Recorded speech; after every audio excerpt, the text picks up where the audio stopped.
তাহাজ্জুদের মিরাক্কেল। তাহাজ্জুদের সময়টা এমন এক অলৌকিক সময়, এই সময় আপনি যেই দোয়াই করবেন সেই দোয়া আল্লাহ তাআলা কবুল করে নেবেন।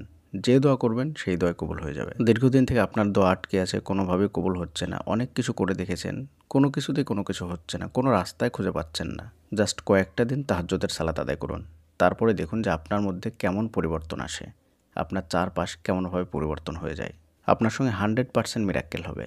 আপনি জাস্ট কয়েকটা দিন তাহাজ্জুদের সালাত আদায় করেই দেখুন। চারিদিক অন্ধকারে আপনি ফেঁসে গিয়েছেন, কোনো রাস্তা খুঁজে পাচ্ছেন না, কিভাবে বের হবেন, কিভাবে কি করবেন। কেউ আপনাকে পরামর্শ দিচ্ছে না, কারো কাছে গিয়ে আপনি সঠিক সিদ্ধান্ত নিতে পারছেন না, কেউ আপনাকে একটু সঠিক সিদ্ধান্ত দিয়ে সাহায্য করছে না, কেউ আপনার পাশে থাকছে না। আপনার সেই জিনিসটা পাওয়াই লাগবে, না পেলে আপনি মরে যাবেন, আপনি ঠিক থাকতে পারছেন না। এই পরিস্থিতি হলে আমি আপনাকে বলবো মাত্র কয়েকটা দিন তাহাজ্জুদের সালাত আদায় করুন। আপনাকে কিচ্ছু করতে হবে না, শুধুমাত্র একটু আগে করে ঘুমিয়ে যাবেন। কারণ আপনি যদি রাত্রি করে ঘুমান, লেট ঘুমান, তাহলে আপনি তাহাজ্জুদের সঠিক সময় জাগতে পারবেন না। ঘুমানোর সময় চেষ্টা করবেন ওযু করে তারপর জিকির আজকার করতে করতে ঘুমাবেন।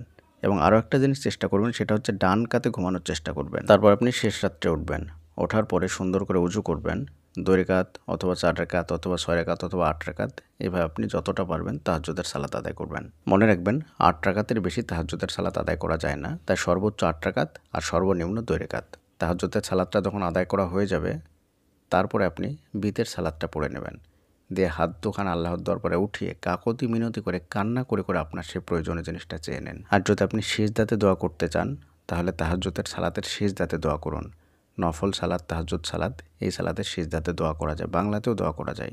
সিজদাতে গিয়ে আল্লাহর দরবার চোখের পানি ফেলে কান্না করে করে দোয়া করুন এবং আপনার যেটা প্রয়োজন বা আপনার যে সমস্যা সেটা আপনি আল্লাহকে বলুন। দেখবেন আপনার মনটাও হালকা হবে এবং দোয়াটাও সঙ্গে সঙ্গে কবুল হয়ে যাবে ইনশাআল্লাহ। আল্লাহ তাআলা আপনাকে সঠিক সময়ে সেই জিনিসটা দিয়ে দেবেন। এইভাবে মাত্র কয়েকটা দিন তাহাজ্জুদের সালাত আদায় করুন, জীবন পরিবর্তন হয়ে যাবে ইনশাআল্লাহ। আপনার যত সমস্যা সব কিছু সমাধান হয়ে যাবে।